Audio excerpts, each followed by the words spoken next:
That is how you do it, boys. Let's fucking go. What is up, guys? Bruin Steel here, and this is my post-game video for Game 4. Game 4 just ended tonight, and my Boston Celtics have tied this series at 2, beating the Milwaukee Bucks 116 to 108. We're heading back to Boston into Game 5, tied at 2. Let's fucking go. What a fucking game, man. Especially for this man right here. The veteran himself, Al Horford. What a game for him. What a night for Al Horford. Playoff career high with 30 points. Oh my God. He just went ham tonight. Al Horford was on the floor for 41 minutes, 35. And he was 11 and 14 field goals made. He was 78.6%. He made 5 threes. He was 5 and 7. He was 71.4% in threes. He was 3 and 4 at the free throw line, 75% at the free throw line. Al Horford, man, what a player, what a man! Look, Al Horford is just an amazing player. Look, it hurt me when he left, but when he came back, I knew we were going to improve this team. But yeah, Al Horford deserves the game ball for this game. Al Horford just went ham, and he had some great battles with Giannis. I'm going to talk about Giannis because he was a beast in this game. But overall, we did such a great job. Look, the first half, the start of the game, it didn't look good. The Bucks pretty much attacked us on defense, and they put up the points. They scored. Jayson Tatum with an unbelievable dunk to start the game. It was over Brook Lopez, I believe. It was an unbelievable slam. He just went whole full dunk mode and just slammed the ball in. Jayson Tatum had a much better game today. He was 41 minutes, 47 minutes, whatever, on the floor, and he made 11 out of his 24 field goal made, and he was 45.8%.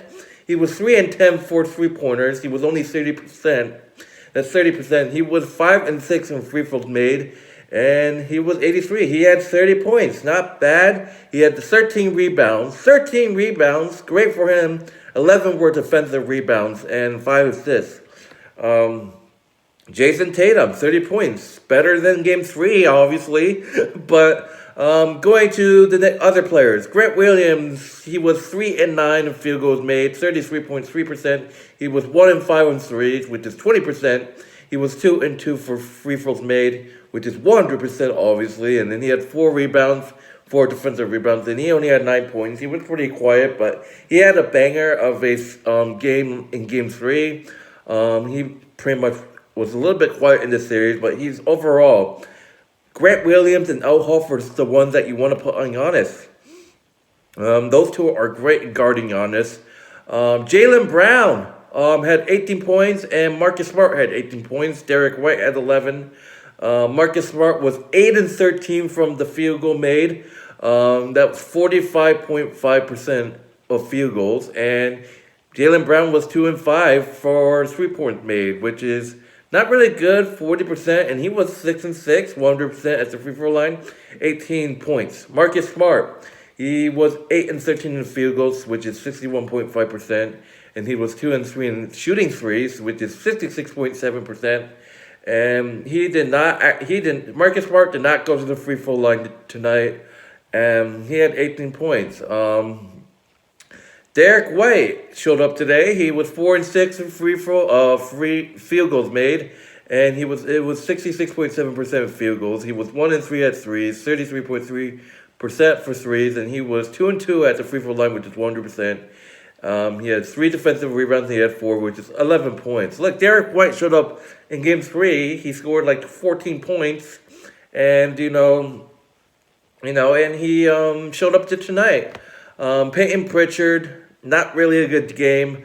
0 points, 0 and 2. Not really a lot of stats. He just struggled.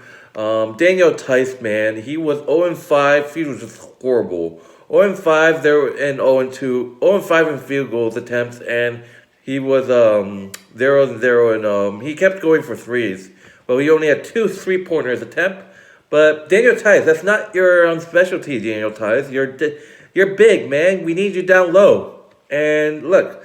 Game 5 is, I believe, give me a second. Game 5 is Wednesday night at 7 o'clock. So hopefully Peyton Pritchard goes off, and that's just that.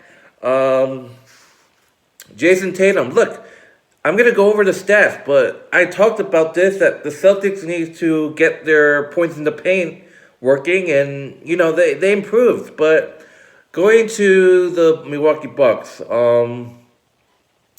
this is just insane stats for Giannis. Giannis was just killing us in the paint. He was driving it. He was getting M1s. One of them was like against Al Horford. Al Horford was called for a foul on Giannis. Giannis had an unbelievable layup. He just drove in the ball like it was nothing. Dunked on us. Al Horford, by the way, dunked on Giannis. By the way, on one play, unbelievable. He was on top, came down, dunked it, and Giannis was called for the foul. Literally, Al Horford dunked on Giannis. Giannis was 41 minutes on the floor. He was 14 and 32 in field goals made. He was 43.8% of field goals. He's not a 3-point shooter. Giannis is not a 3-point shooter. He was 0-4. He only went to the free throw line 11 times, and he made 6, 54.5%. The rebounds. Giannis killed us in the rebounds. He had 18 total rebounds, 16 were defensive rebounds, and he had a total of 34. Look, Giannis is an unbelievable basketballer. He just was driving the ball in. He was dunking. He was making unbelievable passes. This whole team was finding Brook Lopez. Brook Lopez, by the way, had an unbelievable game, 17 points, and that's what he does with a center like that. He's just down low. Wesley Matthews, I think, found him a couple times. A lot of players have found Brook Lopez just sitting alone under the hoop, and then he's making plays. Brook Lopez was dunking too, getting rebounds. Brook Lopez had 7 total rebounds, and 2 were defensive rebounds. And Brook Lopez got wide open a couple times, and that killed us. So the ultimate duel between Brook Lopez and everyone on the team is unbelievable. Brook Lopez was 6 and 11 field goals made, which is 54.5%. He tried 1-3 but missed. He was 5 and 6 at the free throw line, 83.3% with 17 points. Wesley Matthews, 12 points. Grayson Allen a little kind of showed up. He played a decent game with 7 points, 3 and 7 in field goals made, 42.9% in field goals, and he was 1 and 4. He made 1 3, which is 25%. He didn't go to the free throw line. Drew Holiday, of course, he was 5 and 22. He was awful in the field goals. He was 1 and 6 in free throws made, and then 1 and 6 for 3-pointers made, and he was 5 and 5 at the free throw, which is one where he had 16 points. And Bobby Portis was a quiet with 4 points. He didn't really have a little quiet, not really a good game. And then you got George Hill with 5, and then you got Pat Connaughton. I think he had 11 points. So overall, I'm gonna actually go through the stats because I want to talk about a few things. Jayson Tatum. This guy is amazing. And look, Al Horford, he was making threes. Jayson Tatum had an unbelievable basket. I think it was probably, I was like, wow. I think it was an unbelievable call. Unbelievable basket. Sorry, not call. Unbelievable basket. He was practically sitting on the ground when he made it. I think it was like he tripped and then he was about to throw and then it was a one-handed get and then he got it. It was like unbelievable. Jayson Tatum, there was one play that I know a lot of you Bucks fans are upset. I know Jayson Tatum went in and he elbowed someone and they called a foul on the Bucks player. I can't remember who, but you guys were upset saying that it should have been an offensive foul. I kind of agree. I thought it was an offensive foul. There was elbowing and I honestly thought it was an offensive foul, but apparently it wasn't. But I mean, I believe they checked it up. I didn't watch a lot of the game, but I believe it was an offensive call. But anyways, I want to talk about the stats and stuff. Field goals. I went over the field goals for each player, but the entire team, the Boston Celtics were 42 and 84 field goals. That's 50%. The Bucks were 39 and 94. That's just that. 41. That's 41.5. Excuse me. That's that's 41.5% of field goals for the Bucks. Again, not really a great 3-point game. We had 14, but we had 20 before. It's kind of there. We were 14 and 37 of 3-pointers. That's 37.8% of free throws. 3-pointers. Sorry, and the Bucks were 9 and 27, which is 33.3. So not really a good 3-point percentage for the Bucks. Free throws. We were 18 and 20. That's 70%, and they were 21 and 27, which is 77.8. So we were the much better free throw team. We had 38 total rebounds, and 4 of them were offensive. They had 48 total rebounds, and they had 13 offensive rebounds. We had 25 assists, and they had 18. Again, the Bucks were finding Brook Lopez down low a lot. And it's just a great combo that they have. Brook Lopez is an amazing player. But they had 18 assists. We had 25. We had 4 block shots. They had 3. They had 6 steals. There was a couple bad passes. We turned the ball a couple of times. I think it was like a misread. We tried to pass it to another player, and it just ended up getting intercepted and then stolen. So... We had 11 turnovers. They had 7. And look, here's the stat I want to say.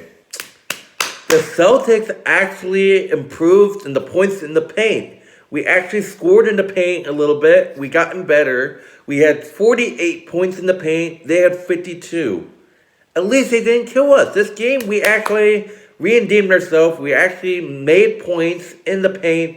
You know, before it was like 23 points, whatever, and the Bucks were just killing us in the paint. But that shows the defense in the paint is improving, and it shows that we can actually score in the paint. 48 points in the paint for us, and they had 52. I mean, they still beat us in the points in the paint, but at least we weren't down by double digits in the paint, you know. And it shows that the Celtics are improving, and we need to continue to prove this if we want to win the series. Look, and we had 25 personal fouls, and then they had 17. Look, it was the story of this game was just we made shots. Al Horford had an unbelievable game. We were trailing. We were struggling in the first couple minutes of the game. We were struggling. We were down by at least 14 or 10 points. And this team, just with the heart that they can show, they came back, and we end up beating the Bucks. We had a huge comeback in the fourth quarter. The fourth quarter was unbelievable. The fourth quarter was the comeback. 43 points in the fourth quarter for the Boston Celtics. That's just unbelievable. For the fourth quarter, we played like the team that we can play like, and the team that I know that can win this series, and they only had 28. And that was just a huge difference. Stat right there. 43 points in the fourth quarter by my Boston Celtics. And Al Horford, man, deserves all the credit where it's due. And he's a great player. Dude, I was pissed off when he left, but I was so happy when he came back. Look, Al Horford was a little quiet in this series. I mean, he made shots, but this has got to be one of the best games Al Horford have ever played. I love the man. He's always a veteran. He's definitely going to the Hall of Fame. Probably I know all you Atlanta Hawks fans out there want to see your old boy, Al Horford going to the Hall of Fame. But he needs to retire the Celtics. I love Al Horford. He's great down low. If I had to choose Daniel Tice and Al Horford, I have been always going with my boy, Al Horford. Look, Daniel Tice is an amazing player. He was pretty quiet in this game, and he was pretty quiet with a couple of games in this series. And it clearly is to say that Al Horford is a starter. Look, I love Daniel Tice, but, I think Al Horford pretty much beats them out of the center job. Or I think Al Horford's a forward. I don't think he's a center. So my apologies. I think Daniel Tice is a center. I think Al Horford is forward. It's so confusing, guys. But anyways, I'm not gonna talk too much about this game. We have tied the series at 2. Unbelievable performance by Al Horford. He deserves the game ball. We have tied the series at 2. We have a brand new series, guys. This pretty much was a must-win or die situation, and we capitalized in the fourth quarter. Unbelievable fourth quarter performance by my Boston Celtics. It's going to be a dogfight. Look, this series is tied 2-2. 2019, the Bucks beat us in 5 games. This proves that this is a different Celtics team. This team has fight. This team has spirit. This team can play. This is a way different Celtics team than 2019. We won 2 games. We lost 1. We only won 1 game in 2019. This proves that we are up there in improving. But awesome performance by the Boston Celtics. We beat the Bucks 116-108, and we are going to have to get ready because Game 5 is in Boston Wednesday night at 7 p.m. as my Boston Celtics look to take a 3-2 series lead. Look, my Boston Bruins also survived, so they're looking to take a 3-2 lead after Game 5, which is in Carolina. But the Boston Celtics beat the Bucks. What a performance by Al Horford. What a performance in the overall fourth quarter. And the Celtics look to take a 3-2 series lead Wednesday night at TD Garden in Game 5. But anyways, thank you guys for watching. I am Bruin Steel, and I am out. Peace! Go Celtics!